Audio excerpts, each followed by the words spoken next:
দফা ঘোষণা করেছে আমাদের নেতা তারেক রহমান। এই 31 দফা আমরা যদি বাস্তবায়ন করতে পারি, লালপুর বাগাতিপাড়া নয়, সারা বাংলাদেশের মানুষ ভাগ্যবান হবে। এটা আমেরিকার মতো একটা মডেল রাষ্ট্র পরিণত হবে। আমরা সেই লক্ষ্যে আমরা কাজ করতে চাই। বাগাতিপাড়ার মানুষ, আমি আপনাদেরকে বলতে চাই, আমরা শান্তিপ্রিয় নিরীহ মানুষ। আমি আপনাদেরকে বলতে চাই, কারোর সঙ্গে আমরা বিভেদ নাই, সকলকে ভালোবাসা দিয়ে আমরা জয় করতে চাই। কিন্তু যদি আমাদের কর্মীদের উপর যদি কেউ অন্যায়ভাবে কোনো আঘাত করার চেষ্টা করে, আমিও তাকে ছেড়ে দেবো না।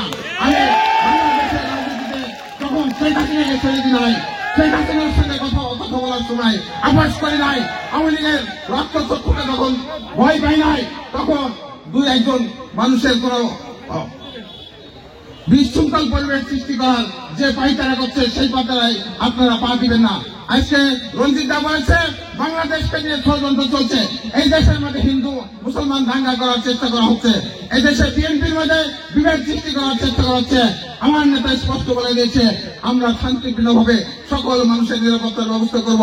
আমাদের নেতা বলেছে, আমরা ক্ষমতায় এখন আসি নাই, আমরা জনগণের ম্যান্ডেট নিয়ে, জনগণের ভালোবাসা নিয়ে আমরা ক্ষমতায় আসতে চাই। সেই কারণে আমি বলতে চাই, কোন ভূমি দখল নাই, কোন জমি দখল নাই, কোন স্কুল দখল নাই, কোন ম্যানেজিং কমিটি দখল নাই, সকলের মানুষের সাথে ভালো ব্যবহার করতে হবে। বিএনপি কোন চাঁদাবাজদের দল নয়, বিএনপি কোন সন্ত্রাসীদের দল নয়, বিএনপি শান্তিপ্রিয় বেগম খালেদা জিয়ার দল, বিএনপি শহীদ রাষ্ট্রপতি জিয়া রহমানের দল, সৎ মানুষের দল, বিএনপি তারেক রহমানের দল।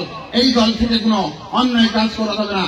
এই আর অন্যায় যদি করা হয়, বেগম খালেদা জিয়া, তারেক রহমান ইতিমধ্যে 400 লক্ষ বহিষ্কার করেছে।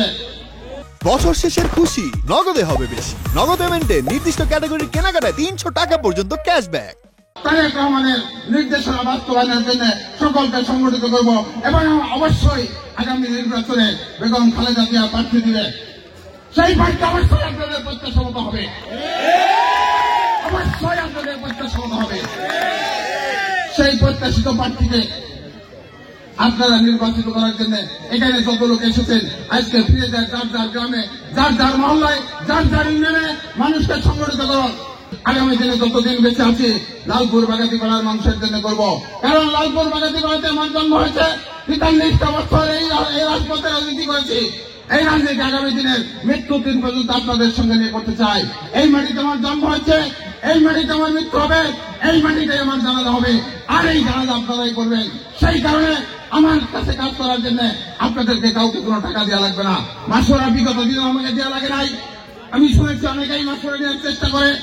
আগামী দিনে আপনাদের চাকরি বাকরি থেকে শুরু করে বেকার সমস্যার সমাধান করতে হবে, মসজিদের উন্নয়ন করতে হবে, মন্দিরের উন্নয়ন করতে হবে। আর এই উন্নয়ন করার জন্য জায়গা চিনতে হবে, যে জায়গাটা আপনাদের সন্তান তাইফুল ইসলাম টিপু হিসাবে আমি চিনি। অনেকে এমপি হয়েছে, এই বাগাতিপাড়া থেকে অনেকে এমপি হয়েছে। উন্নয়ন কতটুকু হয়েছে বাগাতিপাড়ার মানুষের নির্ণয় করবে, আমি সেটা বলতে চাই না। তবে আমি একটা কথা বলতে চাই, আল্লাহ যদি আমাকে হায়াতের সুযোগ দেয়, আর আপনারা যদি আমার পাশে থাকেন, আমাকে যদি নির্বাচিত করেন, তাহলে লালপুর বাগাতিপাড়ার মানুষ 5 বছরে বুঝবেন কি পরিমাণ উন্নয়ন একজন এমপি করতে পারে। সেই বিষয়টাই দেখানোর জন্য আমি আপনাদের দ্বারে দ্বারে ঘুরছি।